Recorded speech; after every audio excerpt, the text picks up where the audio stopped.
হে আমার রব, আপনি আমায় যতটুকু ভালোবাসেন আমি হয়তো কখনোই আপনাকে ততটা ভালোবাসতে পারবো না। তবে যতটুকু ভালোবাসি ততটুকুর বিনিময় না হয় আপনি আমাকে ক্ষমা করে দিন। আমি তো অতি সাধারণ আপনার ভালোবাসার কাছে, আপনার ক্ষমার কাছে, আপনার দয়ার কাছে। আমাকে একটু দয়া করুন। আমি জান্নাত চাই না, আমি আপনার নৈকট্য চাই, আমি আপনাকে চাই। আমি আপনাকে এমনভাবে ভালোবাসতে চাই যেভাবে ভালোবাসলে আপনি আমার উপর সন্তুষ্ট হয়ে যাবেন। আমি জানি আপনার রহমত ব্যতীত আপনাকে পরিপূর্ণ ভালোবাসা সম্ভব নয়। তাই আমার উপর বর্ষণ করুন আপনার রহমতের বারিধারা।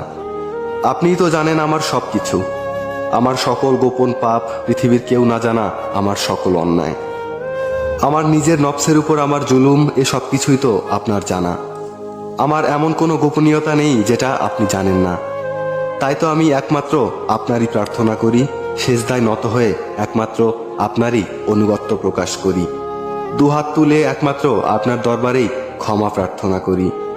আপনি আমার আত্মাকে পরিশুদ্ধ করে দিন, পূর্ণ করে দিন আমার সকল নেক ইচ্ছেগুলোকে। আমি তো গুনাহগার, আপনার অসীম ভালোবাসার চাদরে আমাকে জড়িয়ে নিন।